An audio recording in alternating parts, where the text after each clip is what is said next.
Greetings, my dear viewer. You're on the channel The Price of Cheating. The channel is for those who appreciate traditional family values and condemn adultery. So be sure to subscribe to the channel. Let's get started. The romantic comedy that my wife Lily and I had just finished watching finally ended, and it felt like an eternity had passed. I had drunk more beer than I probably should have, but when I collapsed next to her, she didn't seem to mind. Still, I couldn't quite figure out what she thought about the film. "I just don't understand, Alexander. How could the husband be so unforgiving, refusing to pardon his wife over such a trivial matter?" she asked, her face full of confusion.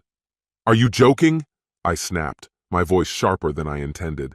"That wasn't some small mistake. She cheated on him, Lily. Any wife who does that deserves consequences. It's completely unacceptable no matter how you look at it. It's cruel and heartless." Lily sighed heavily. "A man who truly loves his wife would be more forgiving. Just because she made a mistake doesn't mean she doesn't care about him. It just means her feelings weren't strong enough. A wife who cheats shows that she doesn't respect her husband and doesn't care about the humiliation she's caused him, even if it's not visible on the surface. He will always feel less important in her eyes." "And what if she didn't mean for it to come across that way?" I countered. "Her intentions don't change anything, Lily. What matters is that she broke the trust, and there should be consequences for that." "That's ridiculous, Alexander. I can't believe you're stuck in such outdated views." "There's nothing outdated about expecting loyalty," I replied sharply. "Infidelity can't be justified. If the wife confesses before the husband finds out, maybe they can work through it. But if he catches her lying and she denies it, she deserves all his anger. Most husbands don't even realize what's happening until it's too late." "We're going in circles," she said, clearly irritated. "I'm going to bed." She got up and left, leaving me alone with my thoughts. Earlier that day, we had spent several hours wandering through supermarkets and sales. I hadn't minded tagging along with her. There was always something to catch my eye while Lily searched for her favorite old rusty ironing board holders. The more worn out they were, the more she liked them. We were both saving every penny, trying to make our dream come true, to buy our first house. Of course, it had to have a big kitchen where she could display her growing collection of holders. We had been married for 10 years, though we had dated even longer. She's short, slightly plump, and I often joked about her perfect hips for childbirth. We had grand plans to start a family as soon as we settled into our new home. All we had left to do was save up enough for the down payment. But now, that conversation wouldn't leave my mind. Lily had oddly defended infidelity during our talk. It was a subject we had never discussed before, and to be honest, it had never crossed my mind. But now the thought was stuck in my head. Most of the guys I work with keep their wives under control. And me? I'd always trusted Lily completely. I never doubted her loyalty. I had never cheated on her, and I couldn't imagine that she would cheat on me. But something about that conversation left me uneasy. It wouldn't hurt to dig a little deeper, I thought. Not that I really expected to find anything, but curiosity got the better of me. My job kept me busy from 5 a.m. to 5 p.m., and Lily worked from 7 a.m. to 4 p.m., leaving me with little time alone in the mornings. The next day, I finished early, around 10 a.m., and decided to stop by home. I didn't even know what I was looking for, but it felt like I was about to start some kind of secret investigation, like I was searching for hidden treasure. As soon as I entered the apartment, I was hit by an overwhelming, unfamiliar smell. It was air freshener, and there was too much of it. The entire place reeked of it. I walked through the rooms, breathing in, trying to figure out what had happened. Eventually, I made it to the living room and noticed the fireplace. The hearth was spotless, as if it had just been cleaned, and the bricks were still slightly damp with soot. If Lily had burned something to hide evidence, she probably would have taken everything else with her to work. But maybe she wasn't as careful as I thought. I rummaged through the garbage in the garage and found something, a plastic seal from our trash can. I emptied its contents onto the kitchen table, spreading out old newspapers. It was time to see what secrets might be hiding in plain sight, waiting to be uncovered. The burnt remnants were mostly soot and ash, though among them remained a few charred scraps of paper and scorched photographs. I wish I could say I found something meaningful in the wreckage, but I didn't. What I knew for sure was that she had deliberately destroyed these things so I wouldn't discover what they contained. The only conclusion I could draw was that she had something she wanted to hide. And after our conversation the previous evening, a growing sense of unease began to take root inside me. Lily had been the center of my life for as long as I could remember, and we had planned so much for the future. But now it seemed I had missed the signs, the subtle hints that had been right in front of me all along. There were parts of her life she had never shared with me. Suddenly, I realized I knew almost nothing about her work or the people she spent her days with. It had never even occurred to me to ask. But now she had my full attention. On my way to work, I stopped by an electronics store and bought 3 voice-activated digital recorders, along with extra batteries. When I contacted the phone company, they had no trouble providing me with call logs for both of our phones for the past 4 months. I told them it was for a tax audit, and since the request involved both numbers, it raised no suspicions. After reviewing my own calls, I destroyed the logs at the office, not wanting to leave any traces. It was the first time in our entire marriage that I allowed myself to think poorly of Lily. The thought left a bitter taste, but I couldn't shake it. That day, I came home a few hours earlier than she did, which gave me plenty of time to carefully hide the recorders. I placed one in the living room, another in our bedroom, and the third in the kitchen, making sure it wouldn't pick up the constant hum of the refrigerator. The next morning, I activated the recorders before leaving for work. By the time Lily got home that evening, dinner was already on the table. "Hey, honey, I made chili for dinner. I hope that's okay," I said, trying to keep things casual. "Sounds good," she replied. "Just hope it's not too spicy." Halfway through dinner, a thought struck me. "By the way," I began, "when I got home earlier, there was this strange smell in the house, kind of a mix of flowers and burnt plastic. What did you burn in the fireplace this morning?" She tensed, realizing she'd been caught off guard. Trying to brush it off, she said, "Nothing important, just some old papers and stuff from school." But I didn't believe her. "Why did you burn them?" I asked. "You could have just thrown them in the trash or shredded them. You cleaned the fireplace so thoroughly, like you didn't want anyone to notice." Her irritation became obvious. "Why are you making such a big deal out of this?" she snapped. "It was just old papers. Why are you being so paranoid?" I looked at her, keeping my voice calm. "They didn't look like school papers, Lily. More like letters and photographs. What did you really burn?" Then she lost it. "Are you serious? You went through the ashes just to accuse me of something, really?" she yelled, her anger boiling over. "Forget about it. You're doing the dishes tonight. I'm going to take a shower and go to bed. You can sleep on the couch." Lily had never spoken to me like that before. But then again, I had never questioned her like this before either.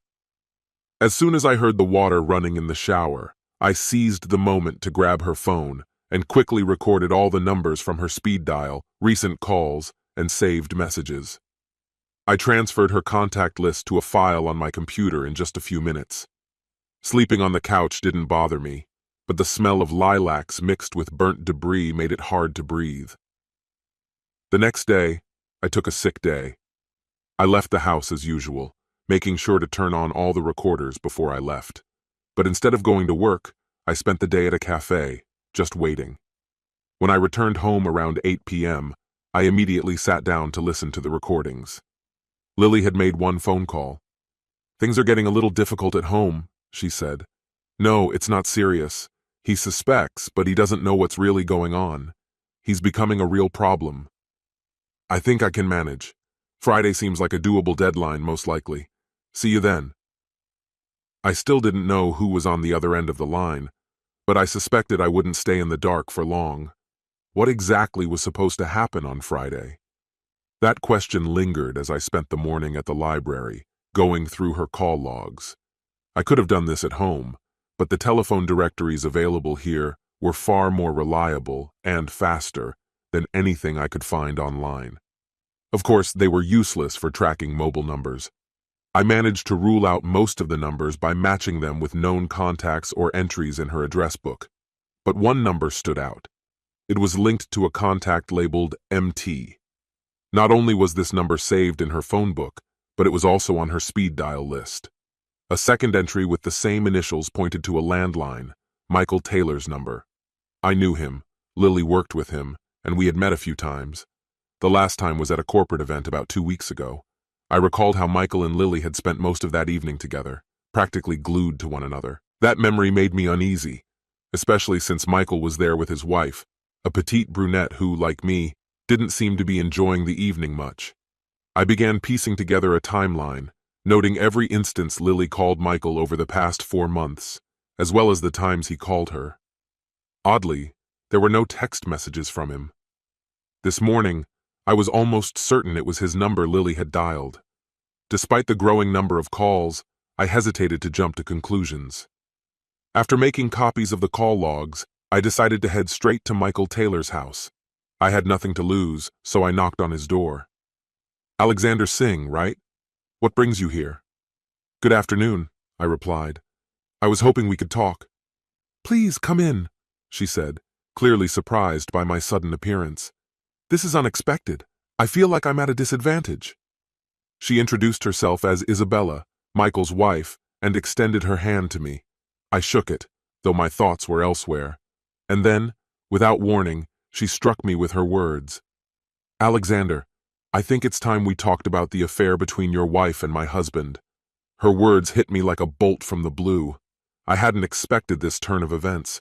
She clearly understood the situation better than I did. "I'm filing for divorce and plan to name Lily in the documents.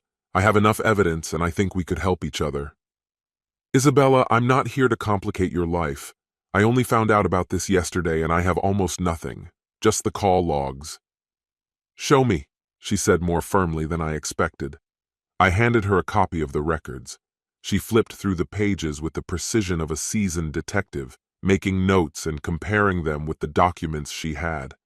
The corners of her mouth twitched occasionally, as if she found something absurd in the situation. The deeper she delved into the details, the more animated she became. Finally, I interrupted her. "Do you have anything you could share?" "Of course," she replied, sliding a few documents over to me. "Here's everything I've uncovered over the past few weeks." In front of me lay 3 motel receipts, each carefully marked with a date, time, and location. All were from different motels, and the payments had been made in cash. "This fool doesn't even realize I check his pockets every night after he falls asleep. I take the receipts and he's none the wiser. In his world, I'm practically invisible," she said bitterly, her anger barely contained. As she continued pouring out her feelings, her fury became more palpable, and I started to feel uneasy. Although her anger wasn't directed at me, the intensity of her emotions was overwhelming. The veins in her neck pulsed like those of a bodybuilder lifting weights, and I wasn't sure I'd ever seen anyone, especially a woman, so consumed by rage. Still, despite her fury, she remained focused. She made copies of the receipts and handed them to me. "I hope this helps you," she said, though the fire in her eyes remained unquenched. "I have more evidence if you want to see it," she said in an icy tone. "Wait here. I have something that will definitely interest you." She stepped out for a moment, returning with a clear plastic bag in hand. Inside, I saw women's underwear. "Does this look familiar to you?" she asked sharply, holding it up in front of me. My eyes fell on the dull green bikini bottoms, which I immediately recognized from my wife's collection. "I found these in Michael's coat pocket after the last office party," she continued, her voice full of bitterness. "He searched the entire house trying to find them. He's been looking everywhere, in the closets, the car, but never once mentioned it to me. May I borrow them for a little while?" I asked, trying to keep my voice calm. "Sure, as long as you promise to return them," she responded coldly. "Deal." The next hour passed in a whirlwind of anger and accusations from Isabella Taylor. She was relentless, speaking non-stop as if caught in a furious outburst. Several times I tried to escape the conversation, but something kept pulling me back in, making me engage again and again. Finally, when she said she needed to rest, I took the opportunity to leave. As I gathered my things, I heard her mention that Michael hated using contraception and outright refused to use it. Later that evening, when Lily came home, dinner was ready. My stomach had been growling for hours, as I had skipped lunch. But Lily acted as if nothing in the world bothered her, just as calm and composed as ever, as though she was untouchable. And then everything clicked, why I hadn't suspected anything before. After dinner, I cleared the dishes and served her a couple of slices of lime pie, her favorite, along with freshly brewed coffee. The house was completely silent. "Lily, can I ask you a question without you getting upset?" I asked cautiously, breaking the silence. "Of course. Is it about the problem with the fireplace?" she replied calmly. "No, it's something else," I said, pulling out the gray-green bra that matched the panties I had seen earlier. "Where are the panties that go with this bra?" She barely glanced at it. "Probably in my drawer. Why are you rummaging through my underwear? What's going on? You're acting strange." "Can you bring them?" I asked, trying to keep my tone neutral, knowing she wouldn't be able to. Lily didn't look me in the eye, instead staring at her pie plate. I could see the tension building in her face, her expression hardening. Finally, she responded, "Actually, now that I think about it, I threw them out last week. The elastic was stretched, and I didn't see any point in keeping them." I leaned toward her slightly. "But Lily, you just bought them a few weeks ago. How could they wear out so quickly?" Her face grew even harder. Her lips quivered, and her fists clenched in frustration. It reminded me of the same tense moment I had just experienced with Isabella. "All right, genius," she snapped, her anger boiling over. "What do you think happened to my underwear?" "Last week before the office party I saw you put them on," I began. "You were wearing this bra and those same panties. I remember how great you looked. But when we got home that night, you went to the bathroom and I noticed the panties were gone. So, tell me, where did they disappear to between the time we left the house and came back?" Her face turned to stone. "You're mistaken. I was wearing them when we got home. You just didn't notice." "All right," I sighed. "Then maybe you can explain how they ended up in Michael Taylor's coat pocket." I pulled out the bag, giving her time to process what I was saying. Her eyes widened, a look of shock flashing across her face. "Where did you get this?" "From his wife, Isabella," I replied calmly. "Why? Does that surprise you?" "You bastard!" she hissed, her rage boiling over. "Mind your own business. There's nothing between me and Michael. I have no idea how my panties ended up with his wife." "Is there anything else you want to say?" I asked, keeping my composure. She glared at me viciously, her hands shaking with fury. "What do you want from me?" "Just one thing," I said quietly, pulling out a folded piece of paper. "Here's a little questionnaire I've put together for you. I need you to fill out this form," I said calmly, sliding the sheet of paper across the table towards her. "I just need the dates and locations where you met other men behind my back." My voice remained steady, though it barely masked the storm of fury brewing inside me. "Let's start with this." Lily sat in silence, her gaze fixed on the paper in front of her. I picked up a pen and wrote down the name of the motel and the date of her last meeting with Michael. Below that, I added his name and wrote the motel name again, leaving no room for misunderstanding. Then I noted the date. "Here," I said, handing her the pen. "Finish the rest, Lily. Once you're done, we'll continue this conversation." She remained motionless, her eyes still locked on the paper, unable to move or speak. She knew I had every reason to confront her. "And one more thing," I continued, my voice growing more irritated. "I'm furious not just because you cheated, but because neither you nor he bothered to use protection. Cheating is one betrayal, but not even thinking about the consequences? That's a whole other level. Did you ever think about what you could bring home to me?" My voice shook with disgust. "Was it only Michael, or were you just as careless with the others?" I asked, sarcasm seeping into my words. She hesitated for a moment before mumbling, "Only Michael. He didn't use anything." The weight of her words hung in the air between us. Her admission hit harder than I expected. It seemed even she hadn't grasped the full scope of what she'd said until it was too late. This mistake confirmed everything I needed to know. Michael wasn't the only one. Before I could respond, she shoved the paper aside, nearly knocking everything off the table, and ran out of the room. The soft click of the bedroom door closing was accompanied by the muffled sound of her sobs. That night, I didn't go back home.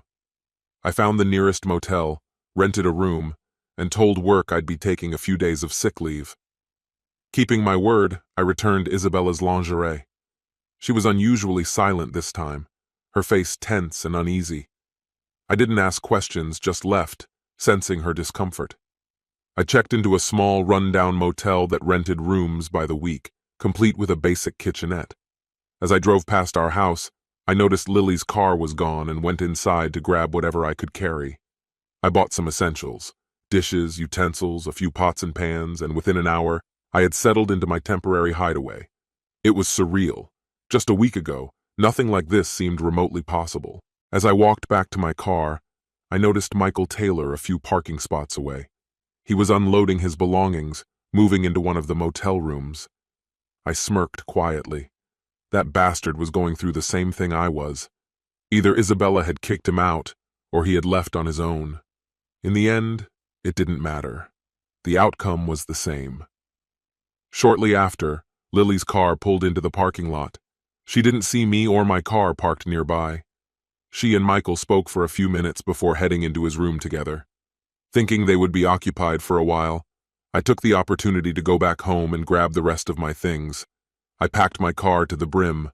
My computer, camera equipment, portable TV, CD collection, and even the George Foreman grill, everything I could fit. As I was unplugging the answering machine, there was a knock at the door. "Mr. Singh?" I opened the door to find 2 police officers. "Mr. Singh?" one of them repeated. "Yes," I replied, puzzled. "Are you Lily Singh's husband?"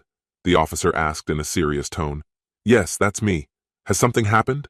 Is she all right?" "I'm afraid we have some bad news for you, sir," the officer said, his voice calm but firm. "Your wife has passed away." "No," I said, shaking my head in disbelief. "You must be mistaken. I saw her just a couple of hours ago. She was fine." "When did you last see her?" the other officer asked. "She was at a motel with Michael Taylor," I explained, still trying to process what they were telling me. "Mr. Taylor is dead too," the first officer added, his words hitting me like a punch to the gut. My mind struggled to make sense of it all. "How?" I asked, my voice barely audible. "They were shot," the officer replied bluntly. "Look, I've been here all day. I don't even own a gun," I protested, still in shock. The officer sighed heavily. "I understand this is hard to comprehend, Mr. Singh. Try not to take it too much to heart. There was a shooting. Mrs. Taylor opened fire on both of them as they were leaving his room. She fired, and then immediately called 911. When we arrived, she was sitting on the floor by the door, quietly crying. Are you sure you'll be okay? Or do you need someone to stay with you? No, honestly, I'll be fine. Thanks. Just a week ago, everything seemed perfectly normal. But now, everything had been turned upside down. I wanted revenge on the cheaters, but now there was no one left to take revenge on. I had become a widower. Lily paid a harsh price for her actions. All I could do was move forward and pursue my dreams, but with another woman. I hope she won't be like Lily. This concludes the story. If you like it, then put your powerful like and subscribe to the channel.